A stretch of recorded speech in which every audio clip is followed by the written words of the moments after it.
Hello po. Good evening.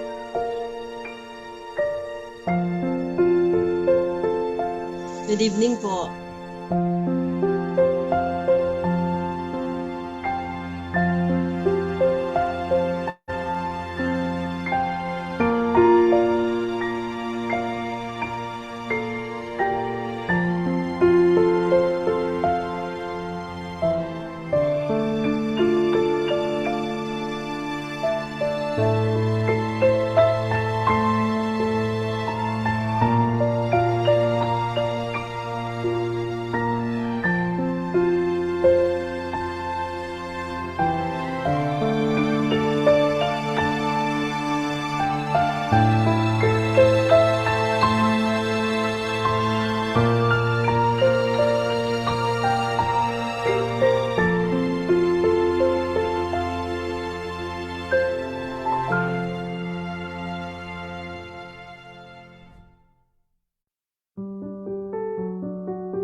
Good evening, everyone. My name is Vice Consul Stephanie Alexis A. Cruz, and I will be your MC and moderator for this webinar entitled Investing 101 in Government Funds, a Financial Literacy Webinar for Filipino Women in Canada. Brought to you by the Philippine Consulate General in Calgary in cooperation with the Social Security System and Pag-ibig Fund. We are happy that we have right now 20 participants here on Zoom, and I'm sure some will be joining us in a little bit, and a lot more who are viewing us on Facebook. So, before we begin, I'd like to share with you some housekeeping rules. So please keep yourselves muted for the whole duration of the program.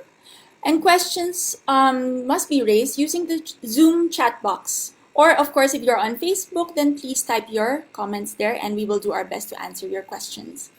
And identify yourself when you ask your question and to whom the question is being addressed to.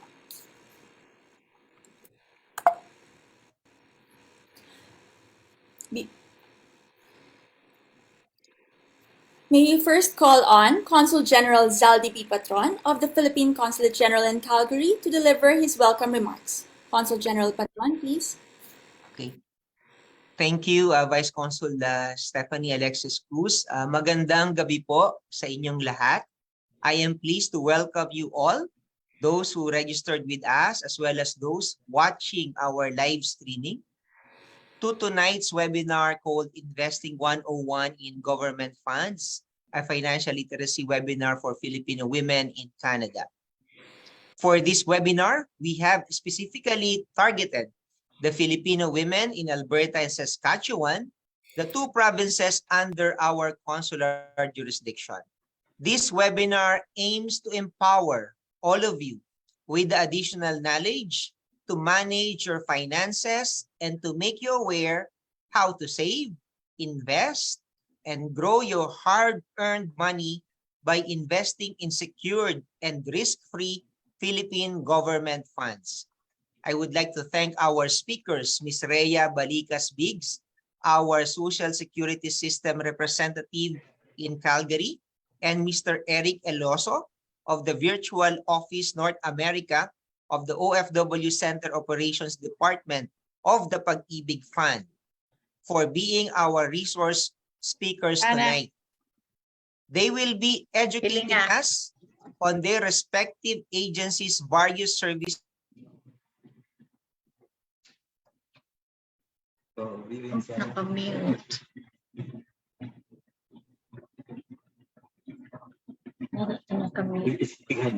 Sir, I'm so sorry. May we request you to unmute yourself? Shall I begin, Stephanie? No, just from the most recent sentence that you have. Okay. So they will be educating us on their respective agencies' various services and financial instruments. I would like to thank all our participants and our speakers for spending their time with us. May we all have a productive virtual session tonight. Salamat po. Thank you very much, Consul General Zaldi Patron. We are honored to have as our first speaker a representative from the Social Security System. She has been with SSS since November 2009. Okay. Sorry, let me just share. We have here. Her first foreign assignment as SSS representative was in Hong Kong from August 15 to August 2018. She arrived in Calgary for her second assignment in September 2018 and is serving as Calgary PCG's SSS representative to present date. Ladies and gentlemen, to discuss SSS benefits and loans, please welcome Ms. Rhea Biggs. Ms. Rhea, I will just be sharing your presentation. If you would just please wait 1 second. Thank you very much. Okay, there you go.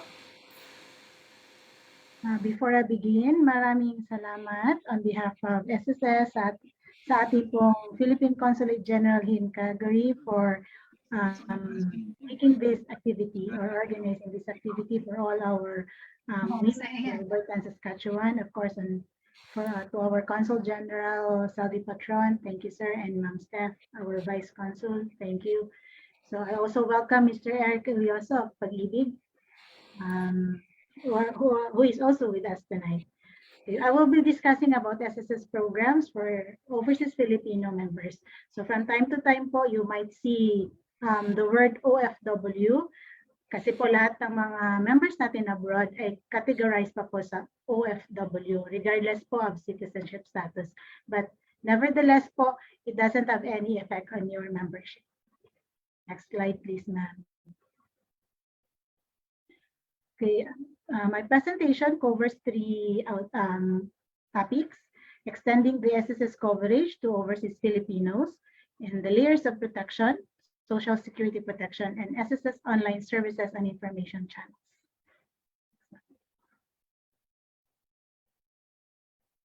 Next, ma'am. Okay, SSS is mandated by the state under Republic Act 1199 to provide Social Security protection to its members and its beneficiaries against the contingencies of sickness, maternity, disability, loss of income due to unemployment, and loss of income due to old age. Aside from that, our Social Security Commission has the powers and duties to ensure the long-term viability of SSS that is anchored to the value of work, save, invest, and prosper. So those are the values that have been revised or amended in the under Republic Act 1199. Next one. Okay. Under SSS, we have two categories for coverage. We have the compulsory and the voluntary coverage. So under compulsory coverage, we have self-employed, we have employed those employees in the Philippines that are employed in the private sectors who are not over 60 years old. So lahat po ng ating employees in the Philippines are under compulsory coverage. And then we have the self-employed, and under Republic Act 1199, overseas Filipino workers who are land-based and sea-based are already under compulsory coverage. And under voluntary coverage, we have the separated employees, those who have been previously employed in the Philippines and are still willing to continue their membership. We also have the non-working spouse and overseas Filipinos who are immigrants or residents and naturalized citizens abroad. So those Filipinos residing in Alberta and Saskatchewan who are no longer under the category PFW or OFW, you are under voluntary coverage as immigrants, residents, or naturalized citizens. Next, please, ma'am. Okay, what are the salient provisions of Republic Act 1199? So number one po yung compulsory coverage of the sea-based and land-based OFWs. And then we have also compulsory coverage OFW under bilateral social security and labor agreements. So kung naririnig po ninyo, there are other already Filipinos residing in Canada who availed of the bilateral agreements between Philippines and Canada. So it's also ensured in the under Republic Act 1199 that all benefits provided po para sa ating mga members in the Philippines ay provided din po sa ating members abroad. And lastly, the coverage of all SSS members will only take effect upon payment of your first contribution. So meaning if you have your SS number but you have not paid your contribution yet, hindi pa po kayo member ng SSS. You will only be considered a member once you have paid your contribution. Next, ma'am, please. Yes, ma'am. Next, please.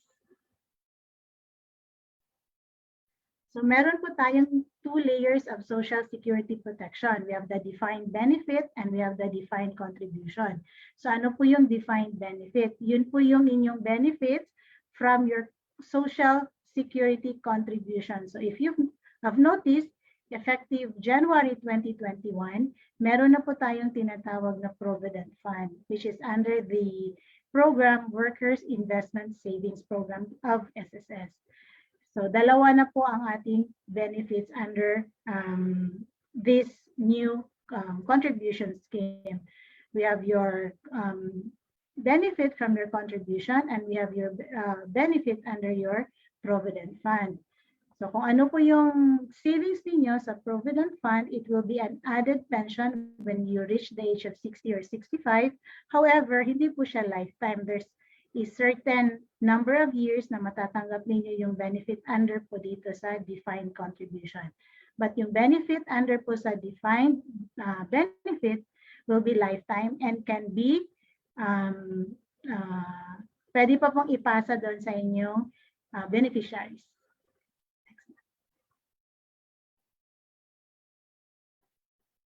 So the SSS coverage program, we have 3 categories. The regular SS program, ito po yung mga basic ninyong benefits like sickness, maternity, disability, funeral, death, and unemployment.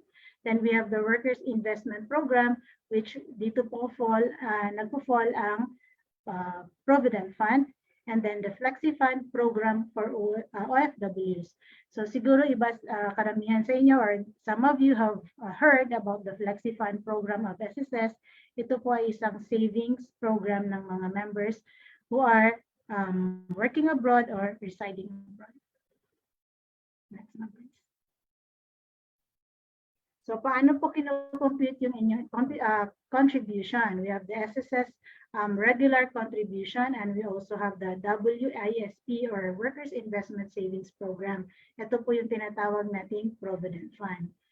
So minimum salary bracket or salary credit for SSS membership abroad is 8,000 pesos with an equivalent of 1,040 pesos na monthly contribution. And the maximum contribution po natin is 25,000 pesos. And the corresponding contribution niya is 3,250.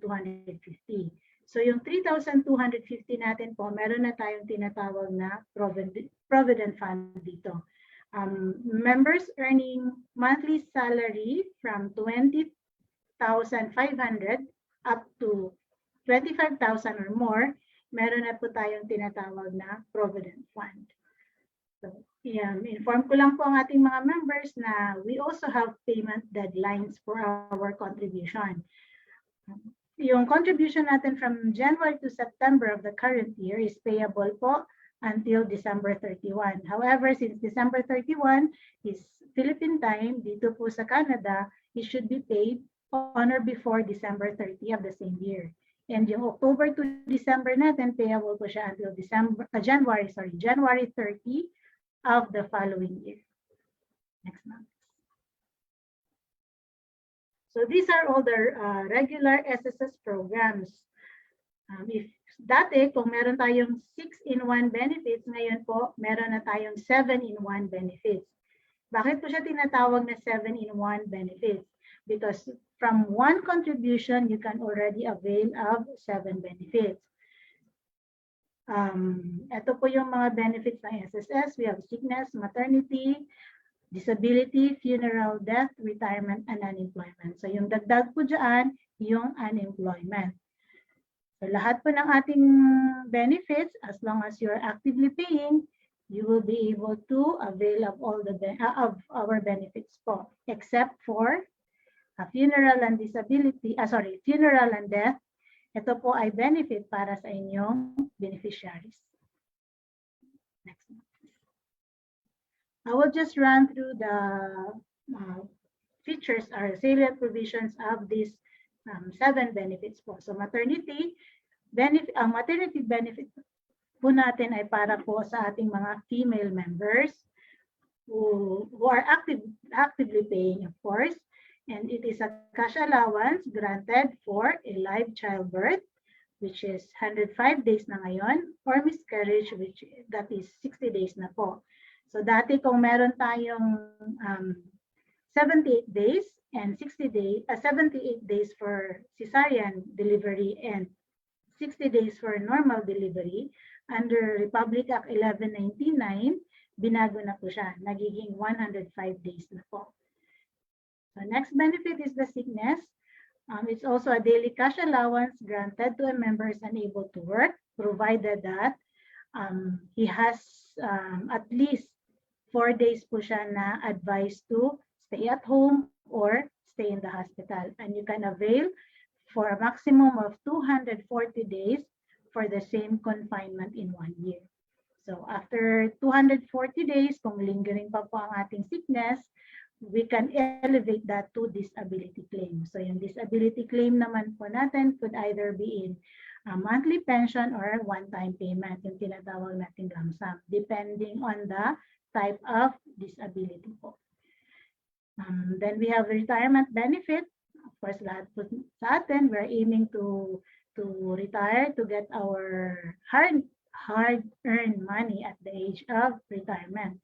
So yung age of retirement po natin under SSS, it's either 65 years old, that's optional retirement age, and 65 years old naman po as under compulsory retirement, provided that a member has contributed at least 120 months of contribution. Then we have the funeral benefit. It's a cash grant given to the beneficiary of the deceased member or the person who defrayed the funeral expenses. Minimum is 20,000 and the maximum benefit is 40,000. Then we have the death benefit that is either in lump sum or monthly pension, depending on the claimant of the member, deceased member. So, the death benefit po natin, we have categorized we have beneficiaries po categorized under primary, secondary, or designated, and legal heirs. Kung sino man po yung qualified among these beneficiaries, sila po yung makaka-claim doon sa benefit ng deceased member. And lastly, next slide na please, the unemployment benefit po. Ito naman po is given or cash grant given to a member who is unemployed involuntarily, meaning you're out of work, not because of resignation or voluntary separation, but involuntary. Example is retrenchment or closure of your company.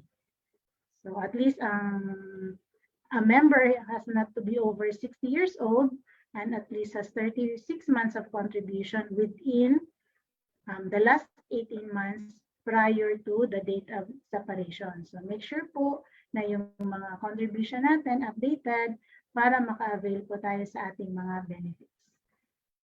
Next one, please.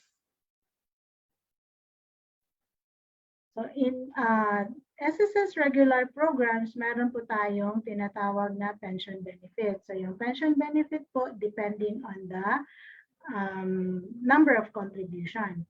So sa retirement, dapat po meron tayong at least 120 months contribution.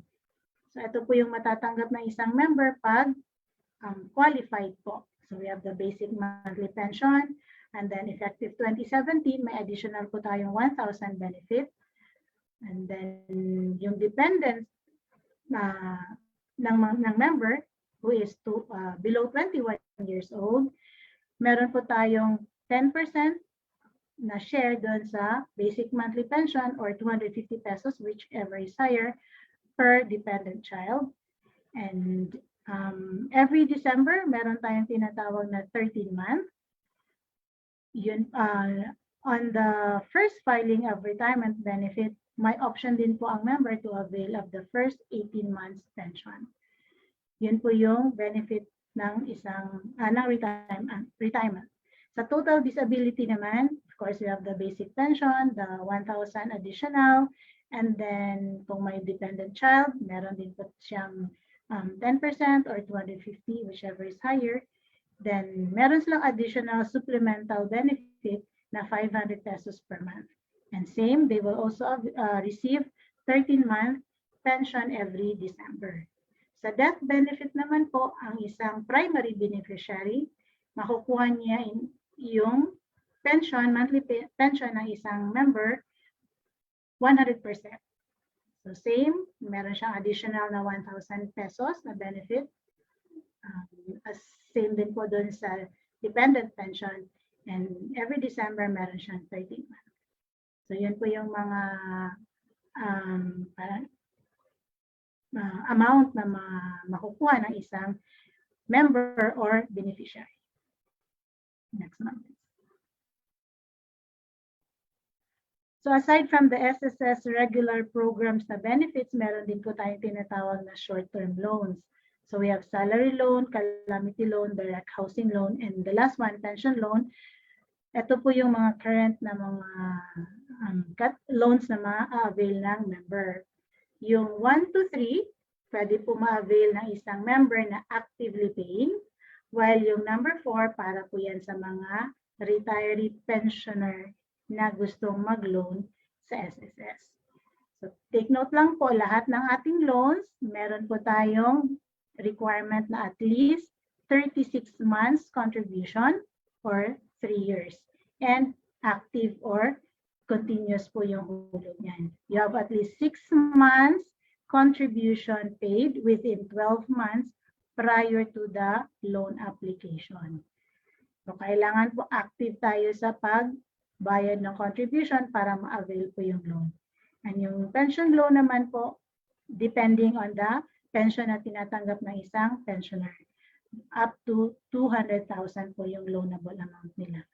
And then yung payment naman nitong pension loan, depende po sa sa pensioner kung ilang months po niya babayaran. Minimum of 3 and then maximum po siya of 24 months. Next one. Okay, I will just give you a short illustration on your value of membership. Okay, so yung first example po kung isang OFW or overseas Filipino may isang contribution, 1 month contribution. Assured na yung kanyang beneficiary in the event of death ng member na may makukuha siyang benefit kahit isang buwan lang po ang hulog. So if a member has paid the minimum 1,040 pesos, ang babalik po sa kanya is 20,000 na funeral grant and then 38,400 na death benefit in lump sum. So kung titingnan ninyo po, 1,000 yung binayad, malaki po yung balik ninyo. That's 56 times your contribution. Whereas if you pay the maximum na 2,600, ang balik po is 116,000. So isipin nyo na lang po, nagbayad ng isang buwan ng member after isang buwan ng, let's say, nagbayad ng January, namatay ng July, yung 2,600 na binayad, ang balik po sa kanya ng SSS is 116,000 pesos. So 45 times po yan dun sa hinulog niya. But never, as much as possible, we encourage our members to pay po diligently. Wag naman po isang buwan lang. Malulugi po ang SSS yan. Next na. Doon naman po sa sickness benefit, kung kayo po ay naghulog ng at least 3 months contribution, which is the required number of months na maka-avail kayo ng sickness or maternity. Kung nagbayad kayo ng minimum na 3,120, nagbayad kayo ng 1,040 pesos, so in 3 months, meron kayong 3,120, ang balik po na benefit sa inyo is 14,400. Kung nagbayad naman po kayo ng maximum na 2,600, so in 3 months, meron kayong 7,800. Ang balik naman po sa inyo is 36,000. So based po yan on the maximum 120 days, compensable 120 days. So yung example na 36,000 po, based on 120 days na sickness benefit. Next one. Okay, kung sa maternity naman, naghulog kayo ng minimum, ang balik sa inyo is 28,000 pesos. Kung nagbayad naman kayo ng maximum, that's already 70,000 pesos based on the 105 days na compensable maternity benefit. Next month, please. Okay, for retirement pension, kung naghulog po kayo ng minimum 120 months at 1,040 pesos, you will have more or less 4,200 monthly pension. Kung naghulog naman po ng maximum, that is 2,600 per month, ang balik naman po sa member is 9,000 pesos per month. So ito po is, ang example na ito is based only on 120 months or 10 years contribution.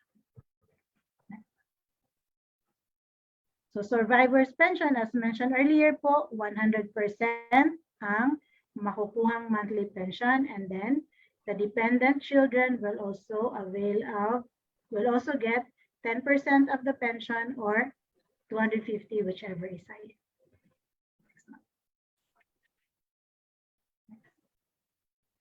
Okay. We include this one in our webinar because it's not only through the SSS office or representative office or branches that you'll be able to get your information about SSS. So pwede din po kayong mag-visit sa SS website. Yung mga information about SSS, you can view it at the SS website. Ang SS website po natin is www.sss.gov.ph.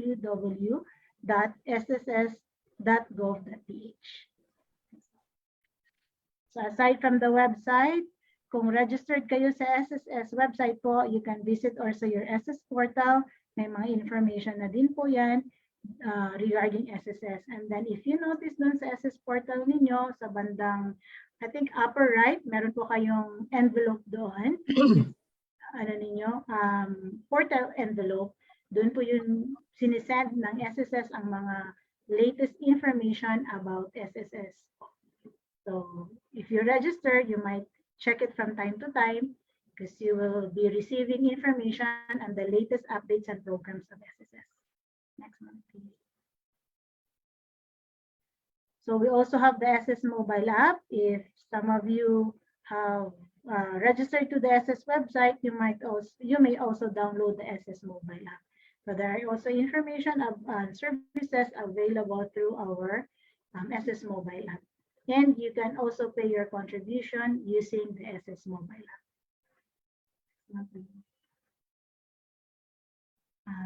Meron din po tayong text SSS. So kung gusto ninyong mag-send ng text message para malaman ninyo kung ilang months na yung contribution, you may also use this facility po. May ano lang siya, may charges lang po siya. And then we also have other platforms aside from website. We also have Facebook page. You can take a photo po of this slide for para po sa reference niyo. You can view SSS to the Facebook, Instagram, Twitter, Viber, and YouTube. So meron po tayong channel sa YouTube where you can view some of the SSS videos on benefits, programs, and latest programs. Next one. Aside from the SSS representative, meron po tayong designated na OFW desk or section at the SSS head office or main office. You can also inquire your contribution and other SSS records through this office po. For those who are around, you may take a photo of this one. In North America, SSS is present in 3 provinces. So we have Toronto under Ontario, Vancouver under British Columbia, and of course Calgary. So for all those members who are viewing us on Facebook and Zoom, you may take a photo of this. So if you have inquiries regarding your SSS record, you may direct it to the concerned office. So Calgary covers the provinces of Alberta and Saskatchewan, Vancouver, British Columbia, Yukon, and the Northwest Territories, and Toronto covers Ontario, Manitoba, Quebec, PEI, and Nova Scotia. Next one, please. So saan po pwede magbayad ng inyong SSS contribution? Here in Canada, ang atin pong partner agents ay iRemit, PNB Remit, RIA, and I think there's some who have Metro Remit.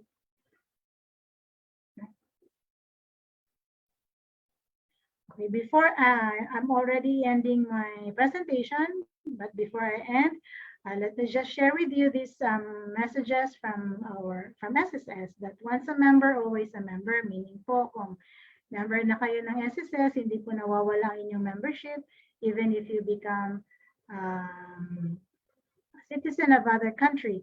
Hindi po requirement sa atin na maging dual kayo para po ma-avail niyo ang mga benefits ng SSS.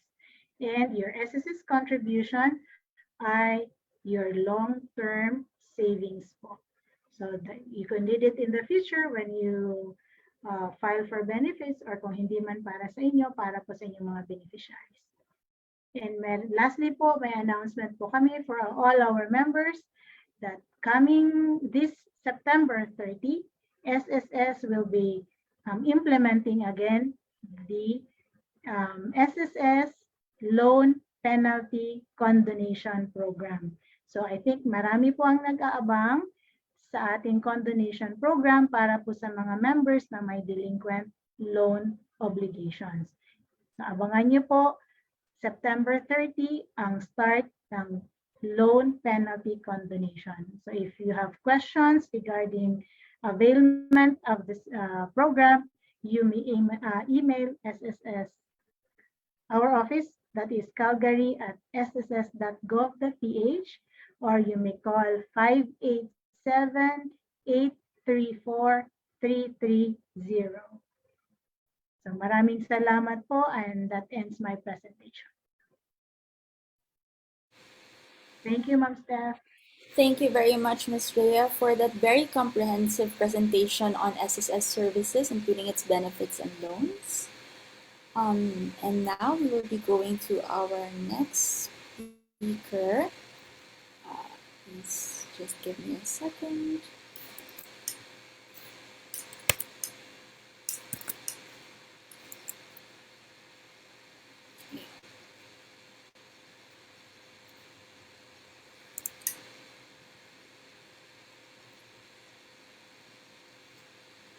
Our next speaker this evening has been with Pag-ibig Fund for 24 years and previously assigned in Beirut, Lebanon in 1998 and in Singapore in 2003.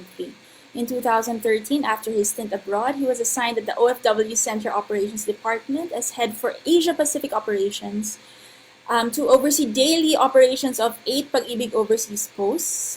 And then in 2019, he became the head of SM Manila Member Services Office, handling 250 manning agencies under the jurisdiction of Manila area. Last year, 2021, he was assigned as team lead of the virtual office in North America. He is a graduate of De La Salle University, Dasmariñas, Cavite, with a bachelor's degree in business administration, major in marketing, and holds a master's degree in business administration at the Philippine Christian University in Manila. Ladies and gentlemen, we are privileged to have with us Information Officer 5 and Team Lead of the Virtual Office North America of the OFW Center Operations Department of the Pag-ibig Fund. Let us all welcome Mr. Eric Elioso. Mr. Eric, please. Hello, good evening everyone. I hope my audio is okay. Okay po ba? Thumbs up na lang po. Okay. Yeah. Now, Vice, I will be sharing your presentation. Just give me 1 second. Before I begin, let me thank Conjen Saldi Patron, Vice Consul Stephanie Cruz, SSS Rep Rhea Biggs, and the rest of the Philippine Consulate General in Calgary for this opportunity to reach out to our fellow kababayans to promote the benefits and programs of the Pag-ibig Fund. So mabuhay po kayo. Now, let me begin by next slide po. And next slide po. Ayan. Okay. Now, here are the existing benefits and programs and services which Pag-ibig Fund members are entitled to avail. So, for the savings program, we have the regular savings, the Pag-ibig 1 and the modified Pag-ibig 2 savings. As for the loan programs, we have the short-term loans and housing loan. And the services we have for our Pag-ibig members is the Loyalty Card Plus and the virtual Pag-ibig. So as we have conducted a survey, I will just tap the major programs of Pag-ibig Fund, which I will discuss to you this evening. Ayan. Okay, next slide, please. Okay, regular savings. Okay. Ito po yung hulog ninyo before sa Pilipinas nung kayo po ay nagtrabaho. Di ba po, meron kayong kaltas na 100 sa inyong sweldo at si employer ay may dagdag namang 100 pesos for a total of 200 pesos per month. So this is your savings with Pag-ibig Fund when you were locally employed in the Philippines. Okay? So ito pong ipon na ito, okay, ay meron po itong salient features. Ayan, sa makikita niyo po, high dividends. Last year, we declared a 5.5 interest rate or dividend rate. And this is government guaranteed. Okay? So meaning, ang inyo pong ipon ay ibabalik ng gobyerno sa inyo kapag dumating na po yung takdang panahon ng inyong pag-withdraw ng inyong savings. Now, which is nasa isang slide po yan. No? Now, next slide po. Okay. Importante po kay Pag-ibig Fund na meron kayong Pag-ibig Membership ID number or yung tinatawag nating MID number. Okay? So, for every transaction with Pag-ibig Fund, you need to quote your Pag-ibig MID number. Okay? Para po makita natin ang inyong mga ipon at yung mga previous history ng inyong transaction with Pag-ibig Fund. Okay. Next slide, please. Okay. Let us compare lang po the dividend rate of Pag-ibig Fund with the existing bank rates here in the Philippines so that you will have a better appreciation of the interest rates given by banks and dividend rate of Pag-ibig Fund. As you can see in this slide, okay, the rate provided by Pag-ibig Fund last year was 5.5, while Bank A, Bank B, Bank C offers less than 1%. Okay. For the as for the next column, tax rate. Tax free po ang Pag-ibig savings. Okay. So while for Bank A, Bank B, Bank C, they give 20% withholding tax for interest earned. Okay. And lastly, yung sa pinaka-last po nating column,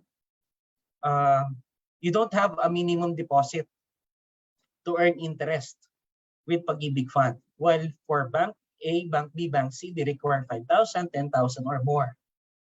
So yan po ang difference when saving with Pag-ibig Fund. Kasi po ang lagi pong nako-quote kay Pag-ibig Fund, housing lang. Okay. So now we will promote the savings program of Pag-ibig Fund, which is the twin mandate of Pag-ibig Fund. Okay. Next slide, please.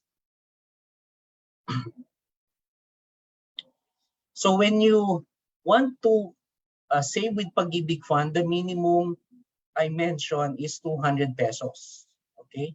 But you can top up your savings. Okay. So if you want to top up your savings, you just go to our virtual Pag-ibig through our website, select the pay online, and just select the amount you want to contribute or save with Pag-ibig Fund per month. Okay. Next slide, please. As I've mentioned, nawi-withdraw ang savings kay Pag-ibig Fund. Okay, so lahat ng ipon ninyo, ibabalik namin yan. Okay, so kung hindi nyo pa ho alam kung paano nag-work ang Pag-ibig Fund, para lang po siyang paluwagan. So you contribute, tapos papahiram po natin yan sa mga kapwa members, and at the end of the year, maghahati-hati na po tayo dun sa income na nakuha natin sa mga loans. Okay? So ito po ay hatian po ng ating mga miyembro at right now, ito po yung ating pong grounds to withdraw your savings. Una, yung membership maturity. Ang membership maturity po ng Pag-ibig Fund ay 20 years. So ibig sabihin, after 20 years of saving with Pag-ibig Fund, you get your savings. Okay? 240 contributions po to be exact. Okay? Now, the second option naman po natin to withdraw your savings is the retirement. Okay, at the age of 60, you can already file for withdrawal. Okay. So third item, permanent total disability or insanity. Fourth, termination from service by reason of health. Number 5, permanent departure from the country. Mostly po ng ating mga immigrants sa North America, ito po ang ina-avail. And number 6, death. Number 7, critical illness of the member or any of his family, relatives up to 2nd degree of consanguinity. And lastly, any reasons may be approved by Pag-ibig Fund. So yan po ang ating grounds to withdraw your regular savings. Okay. Now, for more information on our regular savings, next slide po. Hello po, nakamute po kayo. Sorry, nakamute po ba? No, okay naman po yata. Okay, yes. Wala po akong madinig sa side nyo. Hello po. Okay naman po sa akin. Yes, I think sa iba po yata ay okay po. Yes, But let me continue po. Yes, I'm so sorry. I think it may be a technical difficulty with Miss Jasmine's computer. Okay, please continue, Mr. Eric. Thank you. Okay po. Okay, to know more on the regular savings of Pag-ibig Fund, you can scan this QR code, no? So, nalimutan ko lang pong i-mention that you can screenshot po yung mga presentations in this Zoom, no? Ayan po, no? Okay. For the next slide, please. Okay. The Modified Pag-ibig 2 Savings Program or MP2. This is actually the most sought after savings program of Pag-ibig Fund.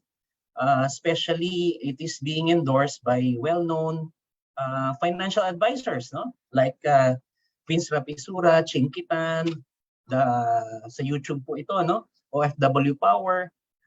So i-check nyo lang po kung interesado po kayo with this program, but I will explain this further, no? Ayan po. So next slide po.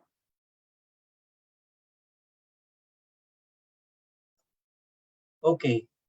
For the salient feature of the MP2 savings program, ito na po siya, no? Number 1, higher dividend than the regular savings. So, kanina po kasi na-mention ko, 5.5 ang in dividend rate. Pero dito sa program na to, 6% po. Ayan. So, ang 6% po natin na dividend na binigay po last year, it was given every year, no? At the end of the year po tayo nagbibigay ng dividendo. Now, we also have an option of compounded or annual dividend payout. So meaning, annual, every year pwede nyo kunin yung dividend. Meron naman po at the end of the term. Okay, which is, yung next item, 5 years lang po ang maturity ng ating MP2. Okay? So most likely, in banking terms, ito po ay time deposit. Okay? So, after 5 years nyo po nag-iipon with the MP2 savings program, you get all your savings including dividends. Okay? Now, this is also open to former Pag-ibig members who are retirees and already pensioners. Okay? So, sa mga kakilala nyo po dyan na dati hong Pag-ibig member, maaari po silang mag-join dito. Okay? Ayan. Kasi po, they will enjoy the dividend rate, that higher dividend rate that Pag-ibig Fund is offering to our kababayans. Ayan po. So next slide po.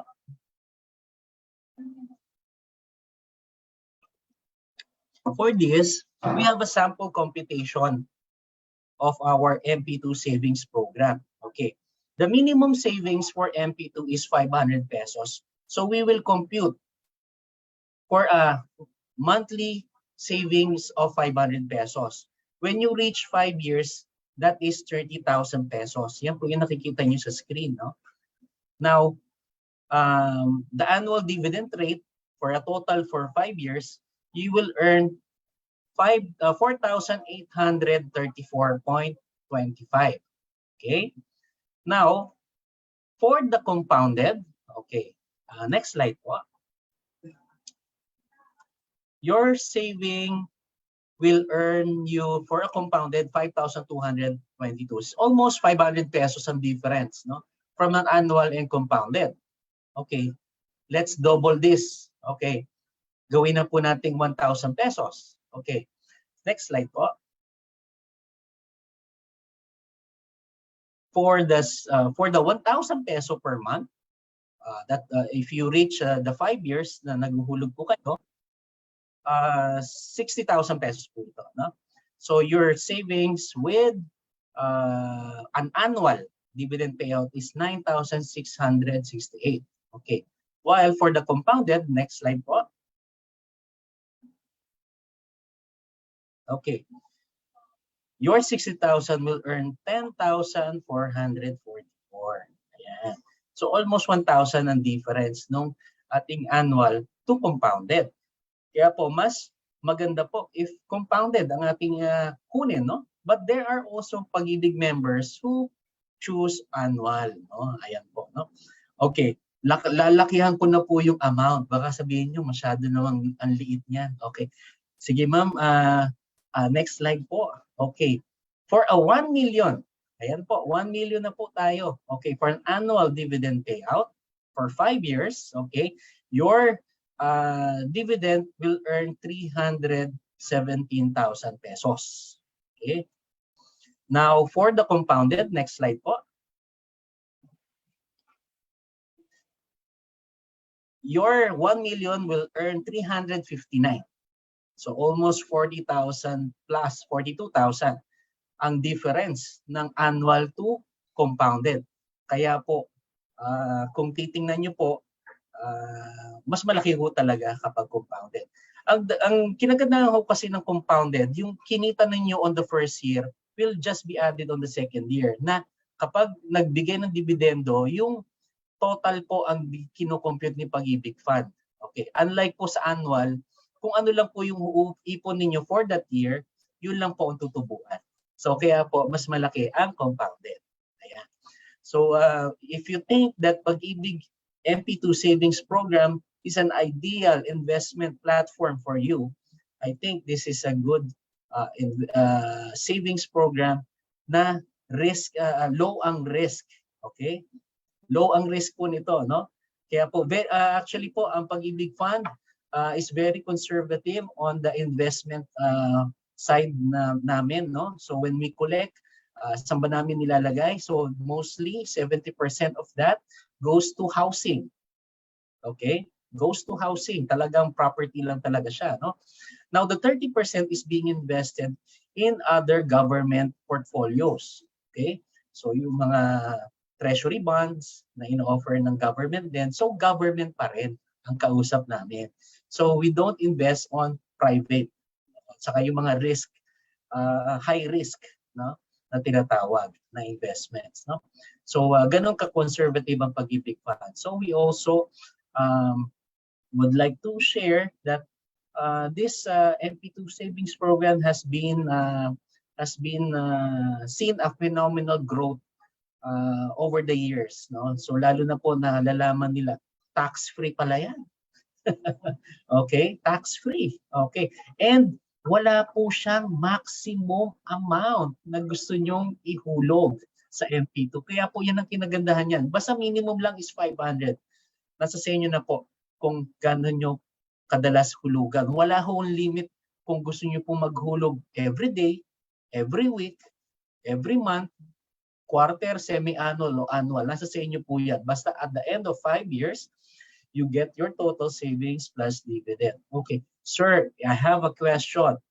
What if hindi ko kinuha yung savings ko on the 5th year? What will happen to my savings and dividend? Okay. Kasi baka may mga mamaya may tanong na pong ganyan, no? Sasagutin ko na. On the 6th and 7th year, your MP2 will still earn dividend, but we will use the regular savings rate. Okay. From the time nung nag-declare kami on the 6th and 7th nyo, no? Now, on the 8th year, hindi mo pa rin kinuha, zero na po ang dividend. Kaya po, we do encourage our Pag-ibig members to withdraw, then to reinvest ulit or ibalik nyo ulit kung ano yung gusto nyo po ibalik for another MP2. And the good thing about this MP2 savings program, you can create multiple accounts. Oh, ano po yung ibig sabihin niyan? So you can create account 1, account 2, account 3 under your name. Especially if you want to save for educational purposes for your children, no? So pwede ko kayo, tatlo anak mo, di account 1, account 2, account 3. Iba-iba naman yung account numbers na yan. Kaya po, nasa sa inyo po yung manner of saving for your children's education, no? It can be, MP2 can be a retirement savings ninyo. Okay, it can be a vacation savings ninyo. So nasa sa inyo po kung anong purpose ninyo with your MP2, no? Ang kinagandaan nito, after 5 years, money back, including dividends. So ganun lang po siya, no? Now, next slide po. Okay, paano mag-register? Napakadali. Okay, kindly visit our website, www.pagibigfund.gov.ph. Choose the Be a Member, the virtual Pag-ibig for members. Okay, click Be a Member button and followed by Apply to MP2. Then, once you have already generated the MP2 savings account number, then you can already start to remit for your savings. No? Okay, I will discuss later yung payment po on how to remit for your savings. Okay, next slide po. Okay, to know more on our savings program, the MP2, okay, you can scan this QR code po. Okay, next slide po. Okay. We also have the short-term loans. With the short-term loans, we have the multi-purpose loan, also known as salary loan, and we also have the calamity loan. So, ang calamity loan, if your area was declared state of calamity here in the Philippines, you can avail the short-term loans. No, I will not go further with the short-term loans kasi po hindi masyado ina-avail to ng ating pong mga immigrants or US North America. So we go to the next slide, our housing loan program. Okay, the housing loan program, this is the second mandate of Pag-ibig Fund housing loan. We have actually two housing loan program for our Pag-ibig members. Next slide po. The first one is the affordable housing loan program. This is for our minimum wage earners who are receiving a salary of 17,000 and below. They can avail of this one. This is subsidized by the government, by Pag-ibig Fund, okay, with a minimum of 3% interest rate for that. The maximum loan for the affordable is 750,000 pesos. Okay, so if you belong to the 17,000 below, if you have families who ganun po ang kanilang income, they can avail of the affordable housing of loan program of Pag-ibig Fund. And if your salary is above the 17,000 salary bracket of for the regular savings, next slide po. We have the regular Pag-ibig regular housing loan. So if your salary is above the 17,000, you can loan up to 6 million pesos. Okay. Now, the second feature of the regular savings, we have one of the lowest interest rate in the market right now. Okay, and we have one of the borrower-friendly terms. Okay, maximum loan term with Pag-ibig Fund is 30 years to pay. Ayan po. But this is also based on your the member's age, no? Okay. Next slide po. Okay. What are the loan purposes for a housing loan? Kasi pag sinabi niyo pong housing loan, very general. Okay? Now, iisa-isahin natin, itemize natin, anong klaseng housing loan ba? Okay. Now, una, sa nakikita niyo po sa aking listahan, purchase of a residential lot. Okay. Ini-emphasize po namin residential. Okay. Hindi po pwede kasi ang commercial, industrial, at saka agricultural. Pwede nyo po itong pa-convert into a residential, but you have to coordinate with the Registry of Deed and the BIR and the Assessor's Office ng lugar ninyo, no? To have it change. Okay. Now, maximum lang natin na loteng pwedeng i-avail up to 1,000 square meter. Okay. Kapag lumagpas na po yung 1,000 square meter, kayo na po mag-aayos ng seller. Okay? It's between you and the seller na po yan. No? So, ang limit lang ni Pag-ibig Fund, kung ang computation natin, hanggang 1,000 square meter lang naman kami. Okay? So, mostly naman kasi kapag 1,000 square meter ng bahay na, baka nasa Ayala Alabang ng ano mo, or nasa Forbes na ang ngayong bahay. No? But here in the Philippines, 200, 300 square meter lang, it's a very big lot na po yan. No? Ayan po.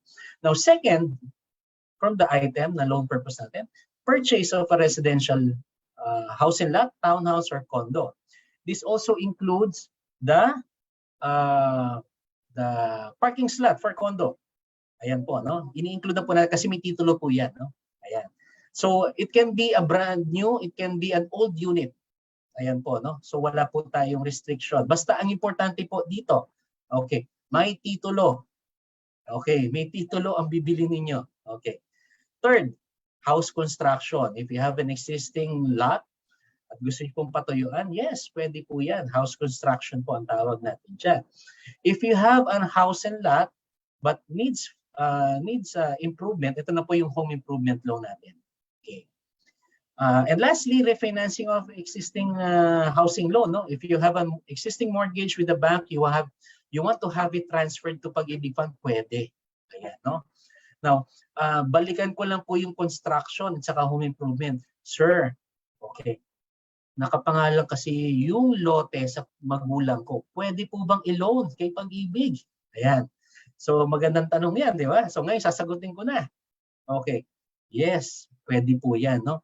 As long as they will agree to sign the loan documents with Pag-ibig Fund, pwede po yan, no? So, tawag po namin dyan, accommodation mortgage. Ayan po. So, parang binibigyan nila kayo ng consent. Ayan po, nagamitin yung titulo. Ayan. Okay. Next slide po. Okay. Ngayon, sino ba ang pwedeng mag-apply ng housing loan kay Pag-ibig Fund? Okay, so yan po, unahin natin. Kailangan po meron na kayong 24 months na naguhulog kay Pag-ibig Fund. Okay. Eh sir, kasama ba yung dati naming hulog? Siyempre, naghulog na ako before sa Philippines. Yes, kasama po yan. Pero, need po nating active. So, ibig sabihin, kailangan may present na hulog kayo or advance na. So, ganun po siya. No? So, kung meron ka ng previous na hulog before at gusto mo mag-apply for housing, maghulog ka na lang ng advance. Let's say, hulugan mo na lang for September up to December. So, hulugan mo na 200 pesos lang naman. It's only 800 pesos. Okay? So, roughly around, mga 20, tama po ba? 20 Canadian dollars. Yan po bang 800 pesos? Yan po ba yung estimate? No? So, yan po. Hulugan nyo lang po yan. Pwede na po tayo mag-apply for a housing loan. Ganun po siya kasimple. No? Now, second po sa item natin, not more than 65 years old on the date of loan application. So, may limit po tayo. Edad 64, pwede pa mag-apply ng housing loan. Ayan. Now, second po, it's not more than 70 years old on the date of loan maturity. So, may limit po ang ating maturity. So, 70 years old lamang. So, if you are a 50-year-old Pag-ibig member, pwede ba ako mag-loan ng 30 years to pay? No. Kasi nga po, may limit tayo na 70. So, 70 less 50, that is 20 years. So, 20 years po ang inyong maximum loan term. Okay. Now, third po, legal capacity to acquire and encumber real estate property in the Philippines. Legal capacity. Need po nating dual dual po ang citizenship natin. Ayan po, no? So, para po tayo makapag-avail or makakuha ng property here in the Philippines, especially for landed properties. For foreigners, kayo po, kung kayo po ay foreigner na at na-renounce na ninyo ang inyong Philippine citizenship, you are only allowed to buy condo units. Ayan po, no? Now, fourth on my list, no pag-ibig housing loan na na-foreclosed, canceled, bought back, or voluntarily surrendered. Ayan. And lastly, if you have an existing pag-ibig housing loan or short-term loan, kailangan po updated ang inyong paghuhulog dyan. Ayan. So, next slide po. Here are the interest rates of pag-ibig fund from July to December. Sorry po, hindi ko lang na-update yung ating slide. But this is still the current interest rate of pag-ibig fund. So 5.75% to 10%. So sir, ano ba yung fixing period, fixing na nakikita namin dyan sa slide mo? The fixing period is nakalock yung inyong interest rate for that specific period. And bago po matapos ulit yung inyong term nun, pwede niyong baguhin ang interest rate ninyo. So ganun po siya, no? So yung kinagandahan ko kay pag-ibig fund, our interest rate varies every 6 months. Nag-change po every 6 months. Ayan. So right now, ang maganda pong trend ay bumababa ang aming interest rate. Okay? Hopefully, there are no effects na nangyayari po right now with the US. Yung interest na po yata ngayon in the US is now getting higher. Okay? So sana po wala lang effect. Okay. Now, nag-create tayo ng fixing period para po hindi kayo mabigla kung meron po tayong mga inflation. And ito na nga po yung mga pagtaas ng sa mga foreign markets po, no? Para hindi maka-affect dun sa inyong loan. Kung ang amortization mo is 10,000 per month, 10,000 per month yan for kung 3 years ang pinili mong fixing, 3 years yan, 10,000. Ganun lang po siya. Ayan. So, next slide po. Okay. Magkano ang pwedeng pahiram ni Pag-ibig Fund para ho sa isang member? So, dito namin kino-compute. No? So, ito po ay depende sa mga 4 items na nakita nyo. Desired loan amount. Magkano ba gusto mo? Ayan muna, no? Second, actual need. Magkano lang ba talaga ang kailangan mo? Ayan. Third, capacity to pay. Ito po yung income ng isang miyembro. Okay. Na mostly naman po lahat ng nasa North America is qualified for a 6 million loan. So, yan ang kinagandahan dyan sa North America. And lastly, yung loan to appraisal value ratio, which is yung value po ng property natin. So whichever is lower sa computation po namin, yun po ang i-grant namin loanable amount sa isang housing loan borrower. Next slide po. So I'll give you a sample computation para at least may idea kayo. If you loan a 1 million peso loan, ano ba ang salary requirement? Magkano ang amortization? So ito po, nakikita niyo sa screen. On your left, that is the loanable amount. On the middle column, that is the monthly income. And third, sa right po ninyo na column, yan po ang ating amortization. So pwede nyo po i-screenshot.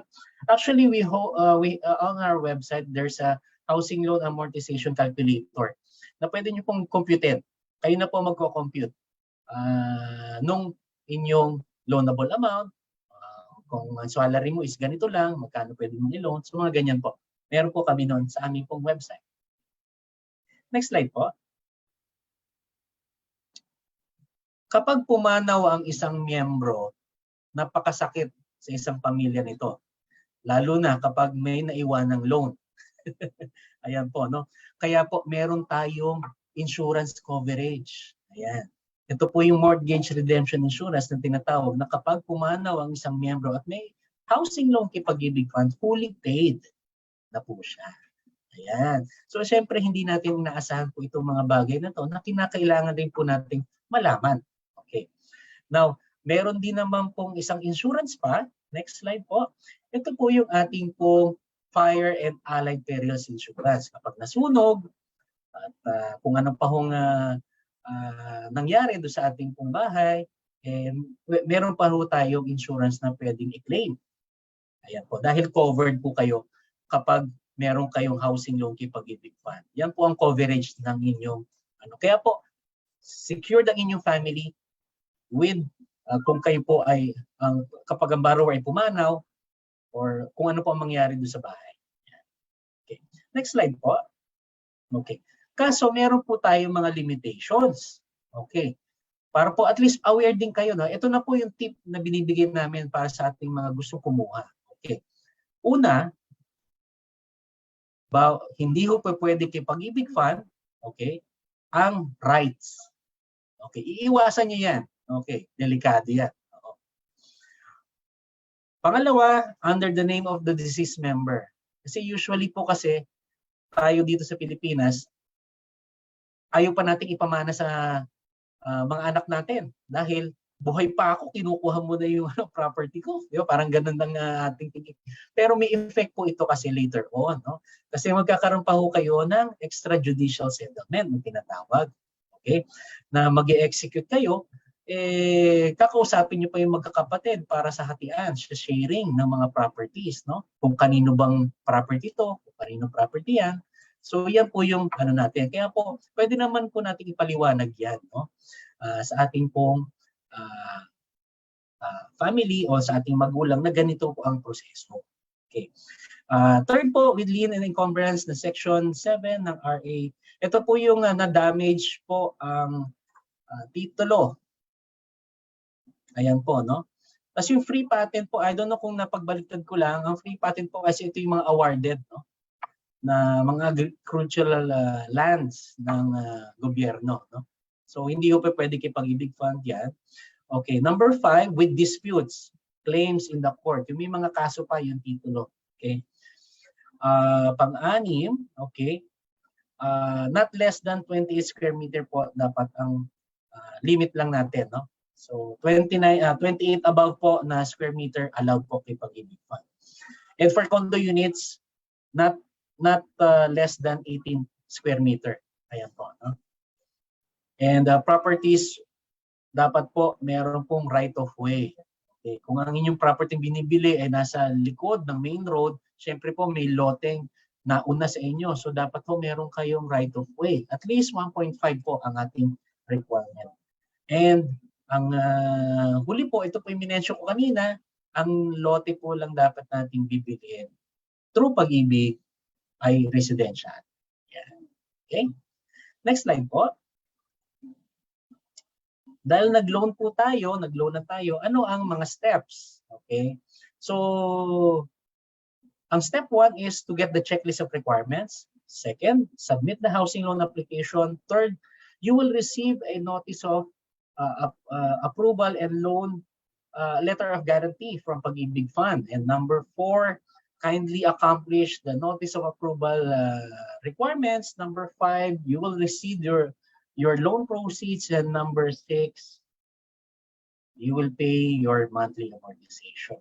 Usually, it takes 1 month to process your housing loan with Pag-ibig Fund with the complete requirements. No?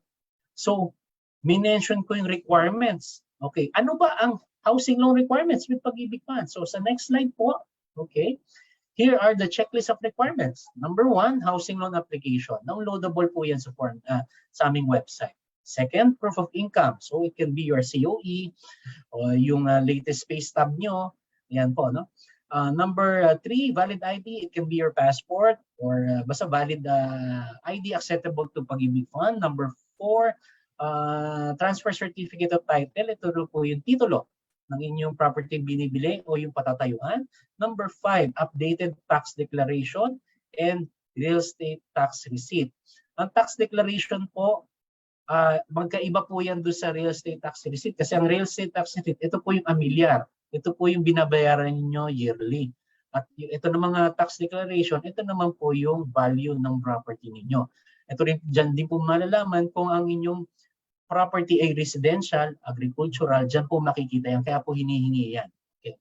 Number 6, vicinity map or sketch of property. Pwede pong drawing lang yan or pwedeng naka-Google map lang para makalaman lang namin kung nasa po yung property binibili o patatayuan. And last na requirement, depende na po ito sa loan purpose. So sa next slide, if your purpose is to purchase, okay, make agreement or contract to sell between you and the seller. Okay, if it's a house construction, your requirements will be building plans with bill of materials, specification with bill of materials, signed by your duly licensed engineer or architect. And if it's a refinancing, yung latest statement account from your bank or any financial institution. So yun po yung additional requirements. Right. So there are also other government agencies involved in this transaction. So sa next slide po, usually assessor's office, yung ating BIR, tapos yung RD, yung Registry of Deed, no? So yan po usually ang mga may encounter ninyong ahensya when you purchase a property. Okay? So kaya po just be ready dun sa kanila naman pong processing time. Okay? Ayan po. So you have to give time po talaga to apply for the housing loan application, especially for those who are in sa case po ninyo in Calgary, you have to secure an SPA. Okay, wala po doon sa checklist of requirements yun. No? Sorry. Yung special power of attorney, we have a template. Okay, you can have it authenticated at the Philippine Consulate, or I don't know if it's Canada is already member of the Apostille Convention. Okay, hindi pa po. So it's through the Philippine Consulate for your notarial services. Okay, kindly seek an appointment, and I think they have the mailing system in place. Tama po ba, Vice Consul? There's a mailing system for the notarial services. Okay. Next slide po. Okay. To know more on the housing, okay, you can scan this QR code.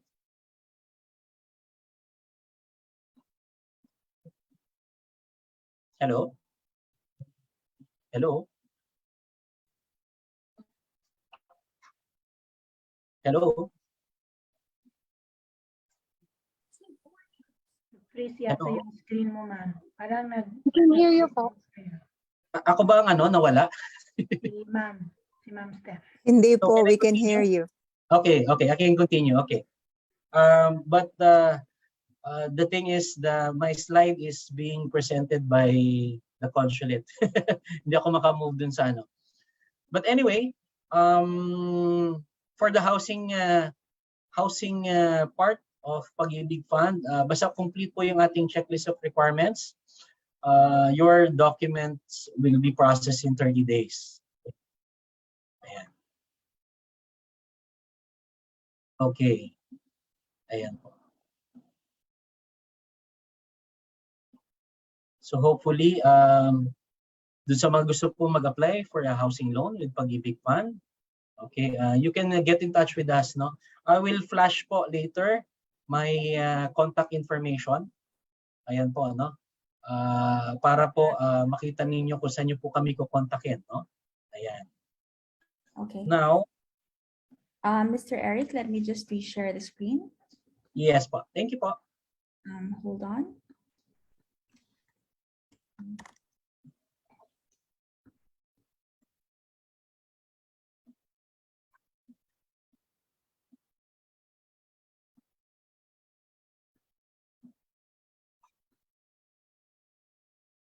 Now, the next program that I will introduce to you is our Loyalty Card Plus. Okay, this is currently available here in the Philippines pa lang po, no? Pero pag kayo po ay may pagkakataon na bumalik,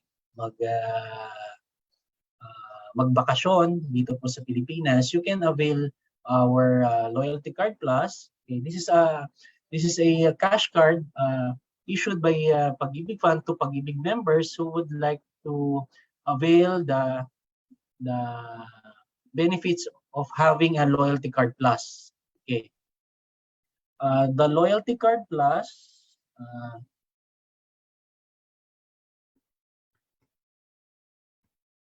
Next, yan po. Yes. Okay. The Loyalty Card Plus is designed to give rewards and discounts to participating partner merchants. Okay? Meaning, pag pinakita niyo po yung card, you have discounts and rewards. Okay? Now, next slide po.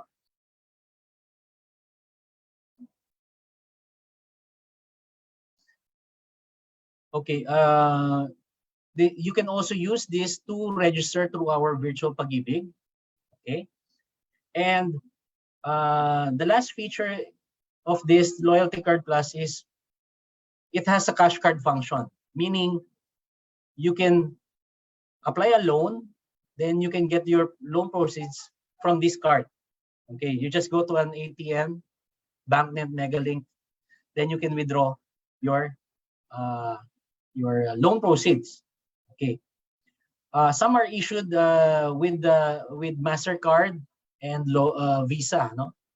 So kindly check the back of your Loyalty Card Plus. Okay? So ganun po siya. Mari nag-loan kayo, nandiyan kayo sa Calgary, you would like to get your loan proceeds, ayan. ATM, ayan po. Basta po may logo lang yung ATM ng Visa, MasterCard, yan po yan, no? JC, yan po yung mga zeros, mga ganyan po yan, no?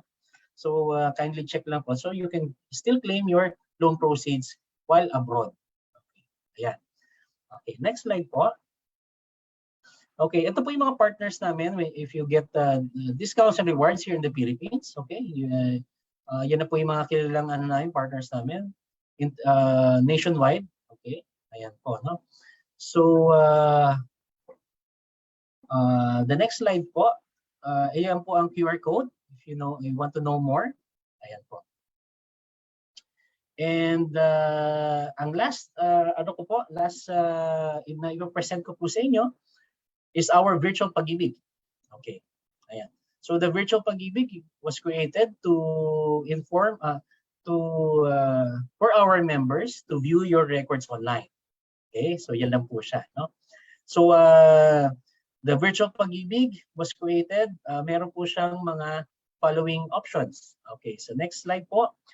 May mga options tayo: be a member, apply for loans, pay your loans and top up your savings, claim pag-ibig savings, and you can also chat with our Lingkod Pag-ibig marketing representatives.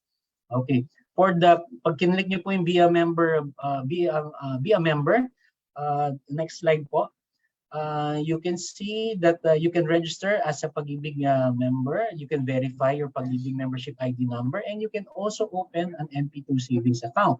So if you click the apply for loan button, next slide po, you can apply for the multipurpose loan, housing loan, and housing loan interest repricing. Pag kinlik naman po ninyo yung pay online option, sa next slide po, you will get a top up your savings, regular savings, save under MP2. You can also pay your amortization for your housing loan and your amortization for your multipurpose loan and calamity loan. And if you click naman po ang claims Pag-ibig savings button, ayan po, makikita naman ninyo the maturity, membership maturity, MP2 savings maturity, optional withdrawal for 15 years. Ito po yung continuous, wala pong gap. Okay. Tapos po yung mandatory requirement of 65 years old. Okay. Now, last po nating option ay yung chat with us, no? So pwede ko kayong makipag-chat sa amin. Okay. Now, sa next slide po, okay, you can enjoy the premium services if you have a virtual Pag-ibig account. Okay, so if you have a virtual Pag-ibig account, you can view your records online, you can view your loan records online, and you can know your Loyalty Card Plus transactions. Okay, so on the next slide, kapag nag-decide na kayo mag-register through our virtual Pag-ibig para magkaroon kayo ng account, okay, kahit po kayo ay immigrant, you are still, as mentioned by SSS Rep Rhea, kahit OFW kayo or immigrant kayo, category pa rin ninyo ay overseas Filipino workers. So pipiliin niyo po yung pinaka-right. Okay, yung may helmet. Okay, so yan po ang kiklik ninyo. Huwag kayong pipili nung first and second kasi nga po mapupunta ang inyong registration from another group of Pag-ibig Fund, which is the local. Okay, ayan po, no? Now, to know more on our programs, dito po sa Virtual Pag-ibig, ayan po, scan nyo lang po yung QR code. Next slide. And next slide po, gusto ko lang pong i-brag. Ayan po, so ang Pag-ibig Fund also received awards last year and recognitions. Okay, next slide po. We were given a gold Stevie gold winner na Stevie po. Ito po yung parang academy ng business world ng Stevie po, no, awards, no. So we are very proud of this. Okay, and second ano po namin recognition is ISO certified po kami, no? So all the processes, especially the housing loan and the claims and registration, okay? So yan po, no? Kaya po nagko-follow tayo sa standards. Okay. Now, next slide po. We were given the 9th consecutive unqualified and unmodified opinion by the Commission on Audit. Okay. Next slide po. Ito pong kami, very, very proud. Okay. Most trusted GOCC. Ayan po, no? Last year. Ayan po, no? So we have a trust rating of 89%. Ayan. Okay. Now, here are the following payment platforms na pwede nyo pong pagpilian. Next slide na lang po. Let's go with the Canada. Okay. Next slide pa po. And next slide. Yes, okay. So for Calgary, we are partnered with iRemit and I think Reliance is one of our partners. Ito po yung mga over-the-counter payments, but you can do online payments, no?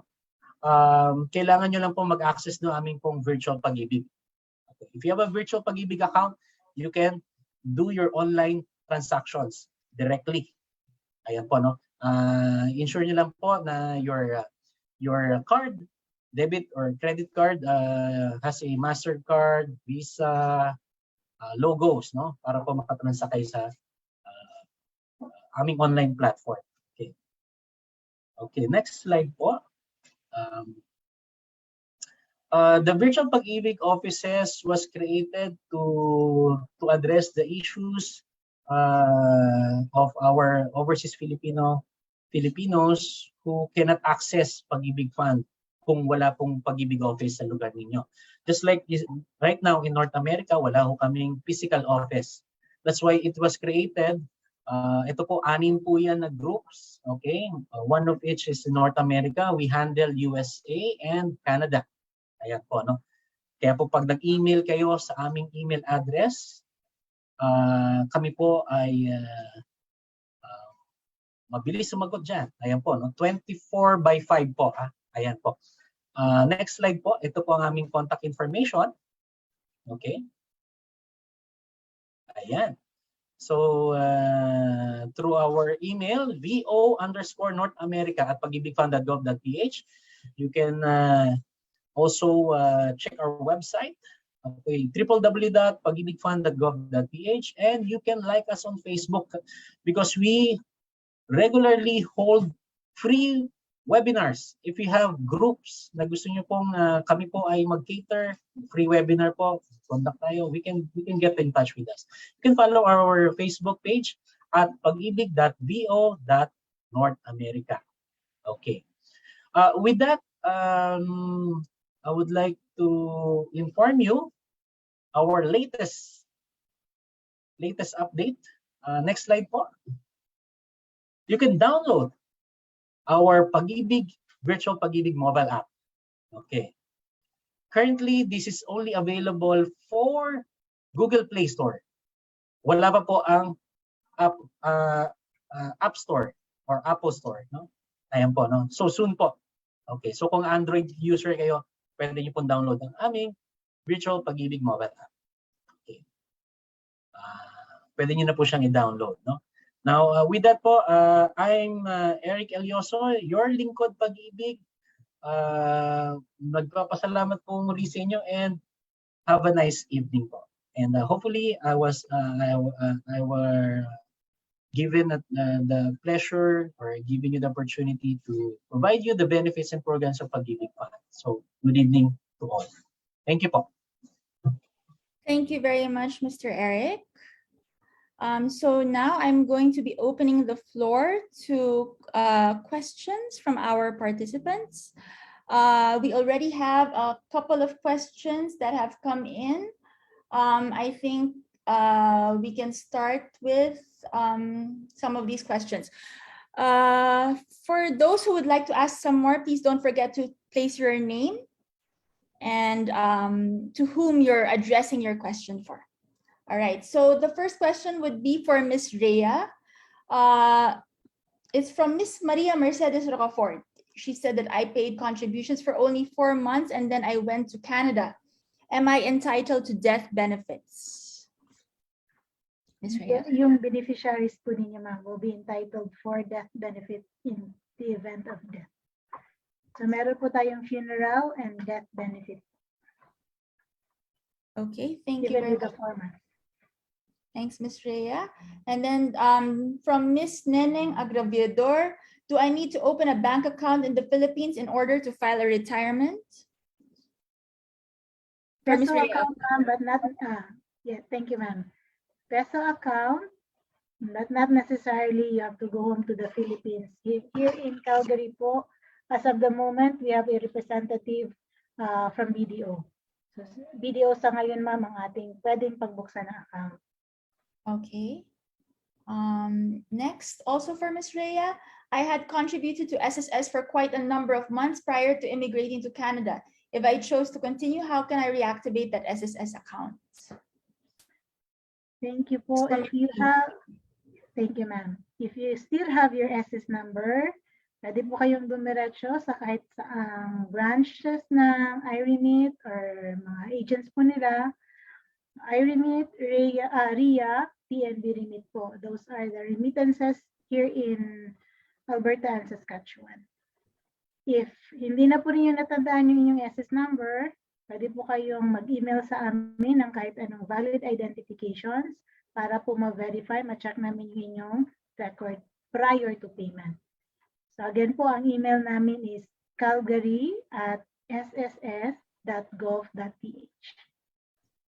All right, thank you very much, Ms. Rhea. Now, we have a question for Mr. Eric.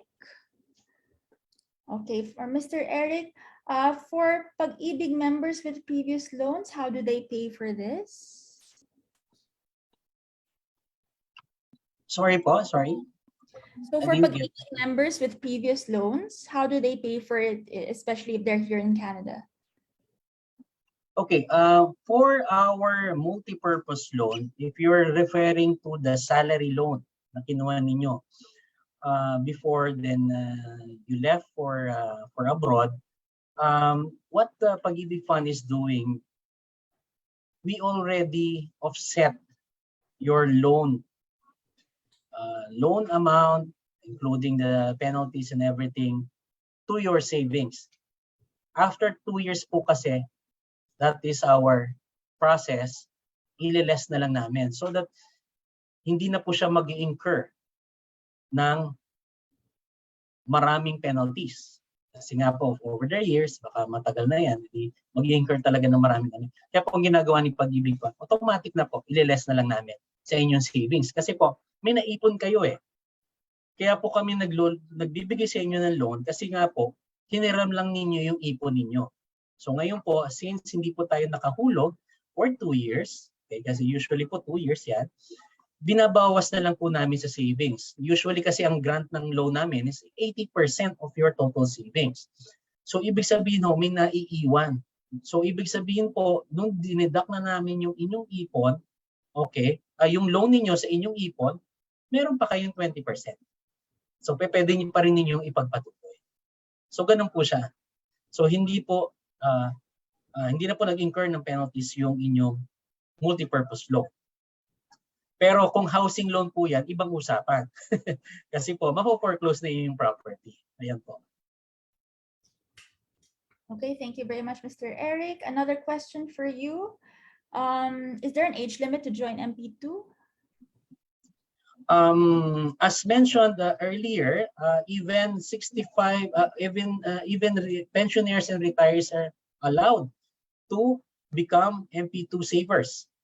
So wala po siyang actually limit. Ang dapat lang po, former Pag-ibig member kayo.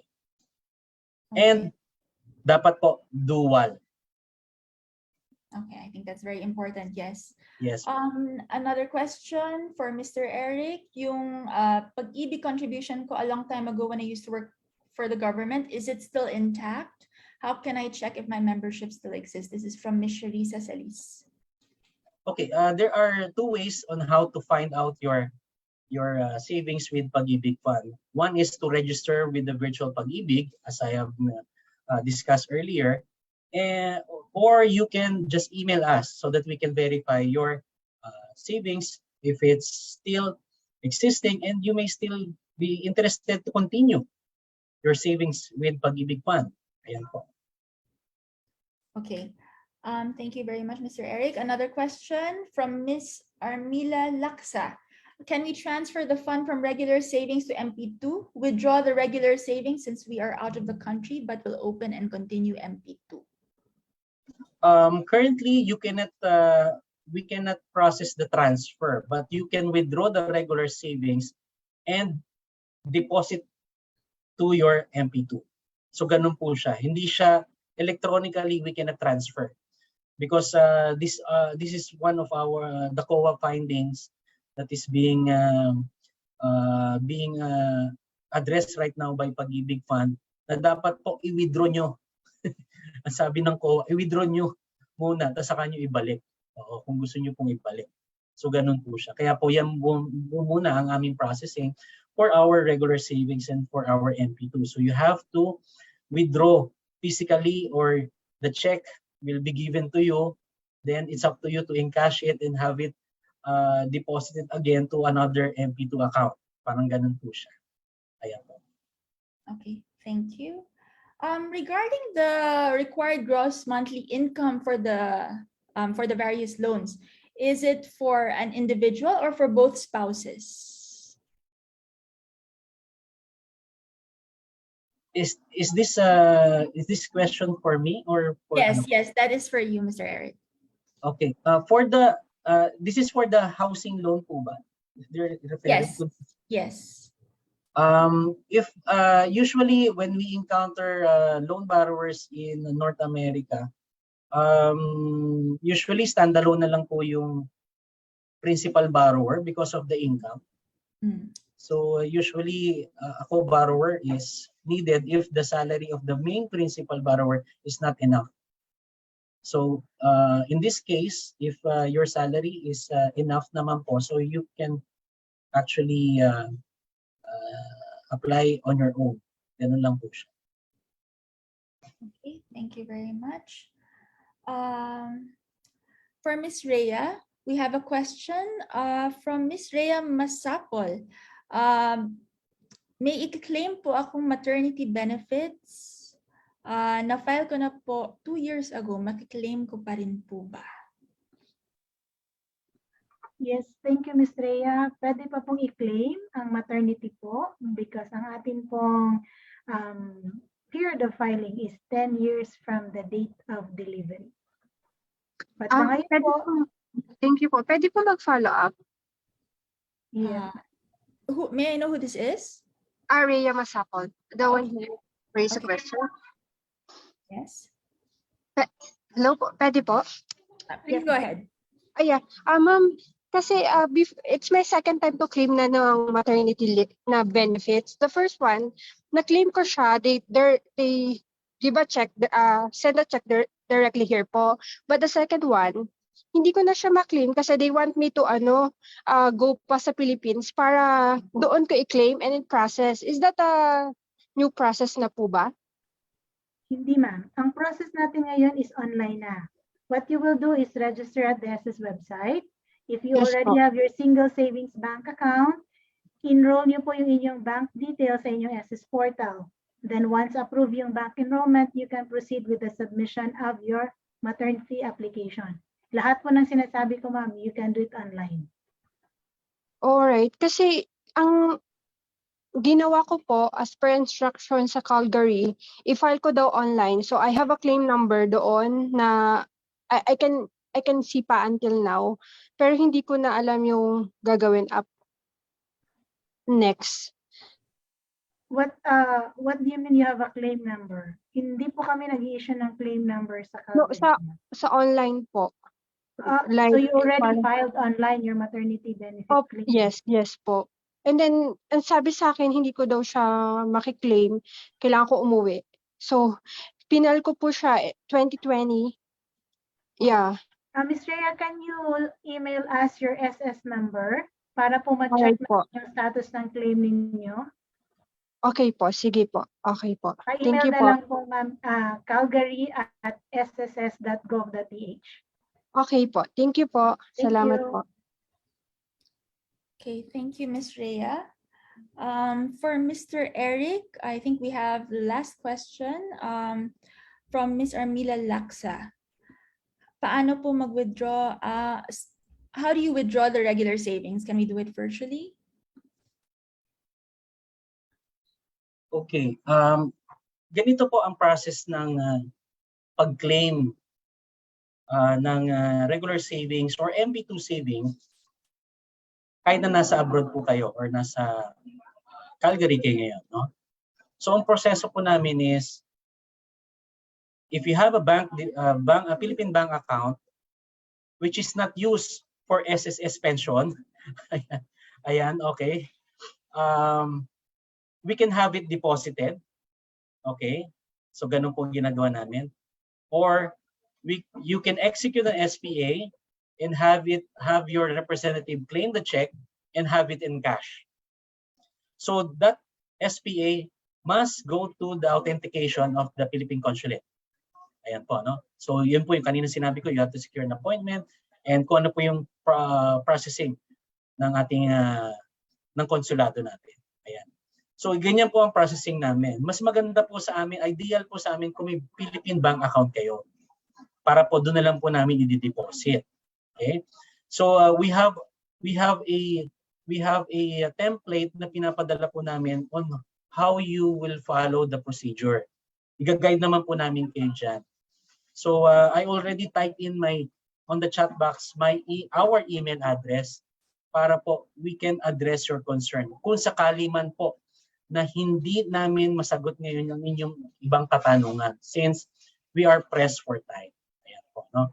So most of our Pag-ibig members who are in Canada na di-deposit namin po lahat yan doon sa specific iisang beses pa lang po yung nag-execute ng SPA.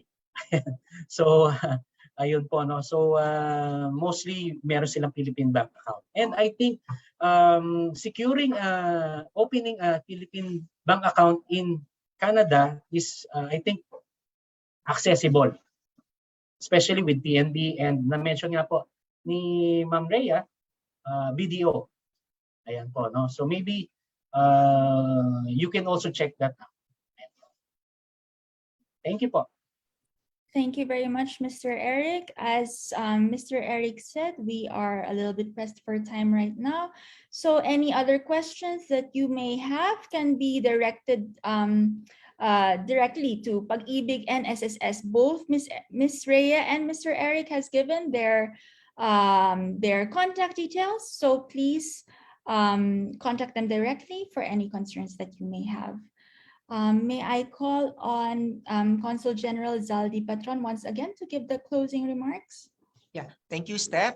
Again, I'd like to give my heartful thanks to Rhea of our SSS office in Calgary, and also to Eric of our Pag-ibig Fund office covering North America.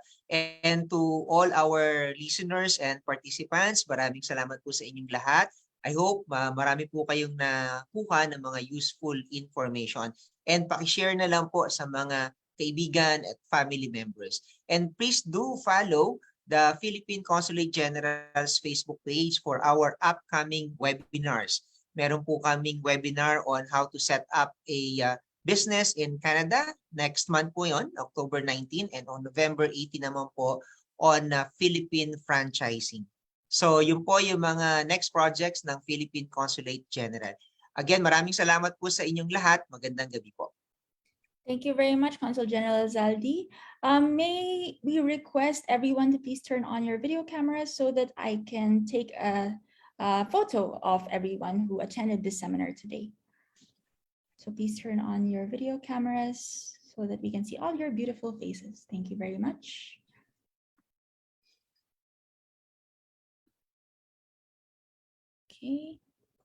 Okay, so